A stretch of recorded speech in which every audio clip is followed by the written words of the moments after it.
சூர்யா, தமிழ்நாட்டில் உங்களுடைய வழக்கமான அரசியல் எடுபடாது, வெற்றி பெற முடியாது, சவால் விடுகிறேன் அப்படின்னு சொல்கிறாரு. எப்படி பார்க்குறீங்க? இரண்டு விஷயங்கள். முதல்வர் பேசின முறையில் ஒரு விஷயம் சொல்லாரு, ரொம்ப நான் 100% ஒத்துக்கிறேன். அதாவது இங்கே இருக்கும் சிலரை மிரட்டி கூட்டணி வைத்து கொண்டால் உங்களால் ஜெயிக்க முடியுமா? ரொம்ப அற்புதமான கேள்வி. தமிழக வரலாற்றில் எனக்கு தெரிஞ்சு 80-90 எப்படி இருந்ததுன்னு தெரில. கடைசியாக மிரட்டி கூட்டணி வைக்கப்பட்டது 2011ஆம் ஆண்டு. அறிவாலயத்தில் ஒரு ஃப்ளோரில் கூட்டணி பேச்சுவார்த்தை, இன்னொரு ஃப்ளோரில் சிபிஐ விசாரணை, 63 இடங்களை பேசி சண்டை போட்டு வாங்கி அதை முடிந்தவுடன் கருணாநிதி அவர்கள் 63 நாயன்மார்கள்னு வருத்தத்தோடு சொன்னது.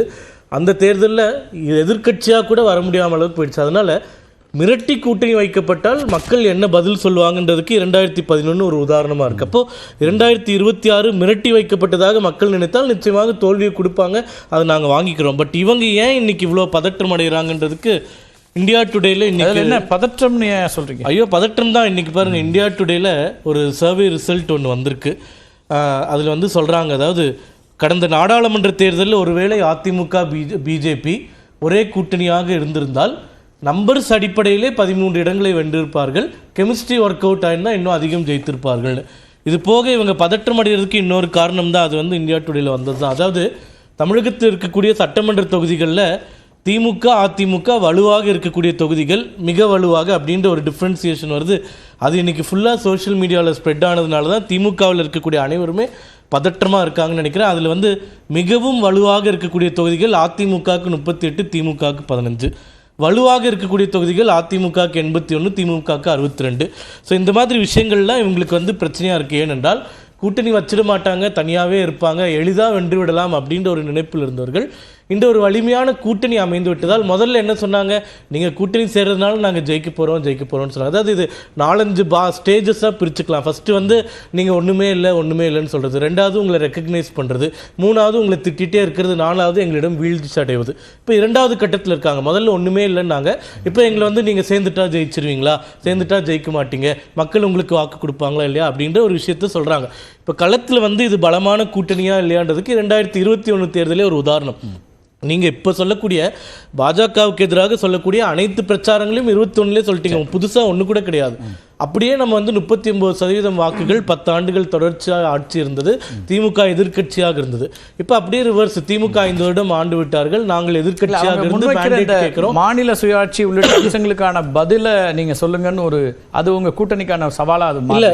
அதான் 4-5 விஷயங்களை குறிப்பிட்றாரு. அந்த 5 விஷயங்கள் தான் நான் சொல்கிறேன். இப்போ எப்பயுமே திமுக இருக்கக்கூடிய விஷயம் என்னென்னா, 1-2 விஷயங்களை சொல்லிட்டு நடுவில் கொஞ்சம் உண்மை இல்லாத விஷயங்களை உண்மை மாறி சொல்வதில் அதில் முதல்வரே வீழ்ந்து விட்டான்றது மிக மிக வருத்தமான விஷயம்.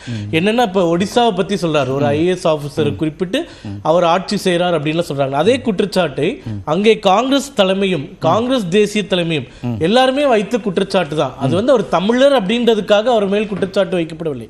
முதல்வரிடம் மிக மிக ஒரு தமிழர் ஒடிசாவை ஆளலாமான்ற கேள்வியை யாரு கேட்டா? அது இங்க வைக்கிறமே, நம்ம ஒரு வைஸ் சான்சலர் கூட விட மாட்டோம். இங்க ஒருவேளை நம்ம அப்படி ஒரு பொசிஷன்ல வந்தாங்கன்னா நம்ம விடுவோமா, விட மாட்டோம். அது எல்லாமே எல்லாம் வச்சீங்களா இல்லையா? ஒரு தமிழர் அது ஓபனாவே மறுப்பதற்கு ஒன்றுமே கிடையாது. வெளிமாநிலத்திலிருந்து வந்தவர்கள் ஆளலாமா? இப்ப இங்க தமிழ்நாட்டு பூரி ஜெகநாதர் கோயிலோட கருவூல சாவி தமிழ்நாட்டுல இருக்கு.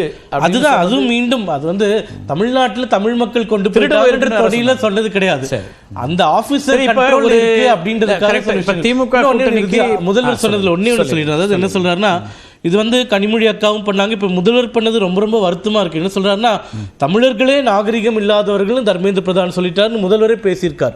கனிமொழி அக்காவே அந்த ப்ரிவிலேஜ் கமிட்டிக்கு அனுப்பும்போது எம்பிக்களை இப்படி பேசிட்டார் அப்படின்ற ஒரு அந்த விஷயத்தை சொல்லியிருந்தாங்க. இப்போ முதல்வர்கிட்ட நான் கேட்க விரும்புவது, தர்மேந்திர பிரதான் அவர்கள் தமிழர்களை நாகரிகம் இல்லாதவர்கள் எங்கே சொன்னார்?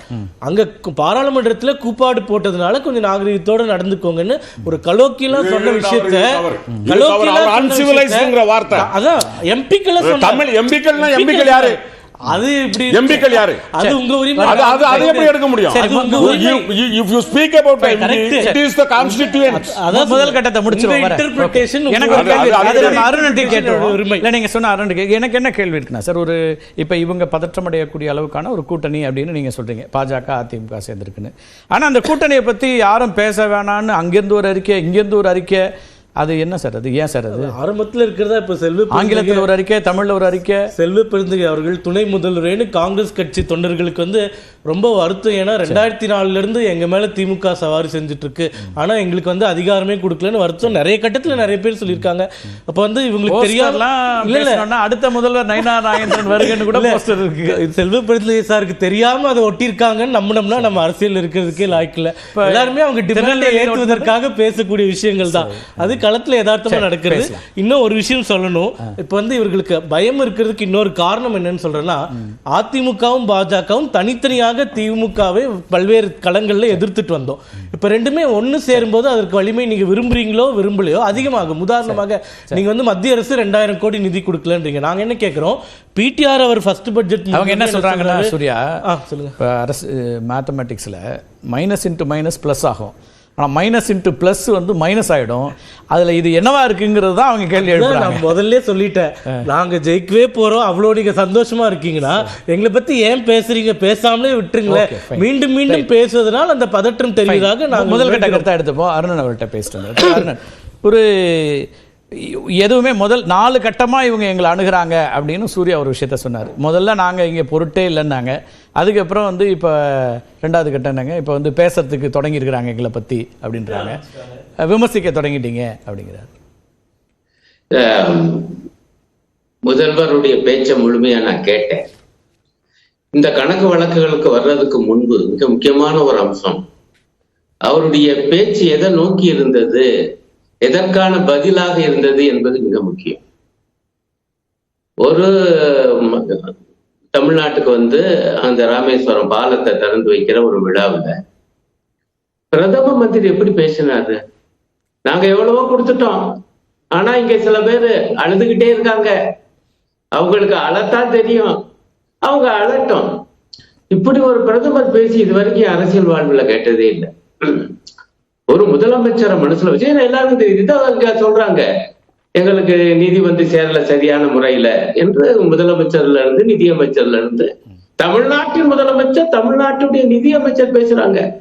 இவங்களை பார்த்து அழுகிறாங்க, அழுதுகிட்டே இருக்கட்டும், அவங்களுக்கு அழத்தான் தெரியும் என்று ஒரு பிரதமர் பேசலாங்களாயா? இதுலதான் அந்த பேச்சு ஆரம்பிக்குது. அவர்களுடைய பதில் அந்த பதிலடின்னு கூட வச்சுக்கலாம். நாங்கள் அழ எனக்கு தெரியாது, இது எங்களுடைய உரிமை குரல் என்று அவர் ஆரம்பிக்கிறார். ஆரம்பிச்சு அப்கோர்ஸ் இந்த கூட்டணியும் மனசுல வச்சு கொண்டுதான் அவர் பேசினார் என்பதை நான் முதலில் பதிவு செய்கிறேன். ஏன்னா அந்த பகுதியை விட்டுவிட்டே பேசினா அது வந்து ஒரு நியாயம் வழங்காது. ஒண்ணு. 2வது, பாஜக நண்பர் அவர் இந்தியா டுடே அதெல்லாம் ஏற்கனவே முகநூல்ல வந்து நானும் பூரா படிச்சேன். ஆனா அவருக்கு தெரியாது, அவர் இதெல்லாம் கொஞ்சம் விவரமானவர் தான். நான் லேசா மதிப்பில்லை நண்பர் சூர்யாவை.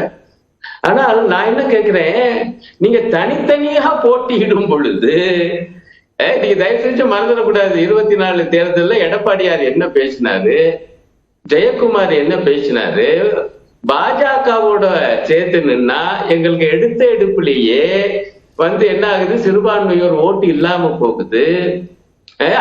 அது வந்து ஆட்டோமேட்டிக்கா இல்ல, ஆகவேதான் மிகப்பெரிய சிக்கல் வருது. எனவே மக்களவை தேர்தலில் நாங்க பாஜகவோட கூட்டணி இல்லை. மக்களவை தேர்தல் மட்டுமல்ல, 2026 சட்டமன்ற தேர்தலிலும் பாஜகவோட கூட்டணி இல்லை என்று எடப்பாடியார் அறிவிச்சாரு. நண்பர் ஜெயக்குமார் அவருடைய செய்தி தொடர்பாளர், ஒட்டுமில்லை உறவும் இல்லை, எந்த காலத்திலும் இல்லை, அவருடைய மொழியில சொன்னா இன்றும் இல்லை என்றும் இல்லை.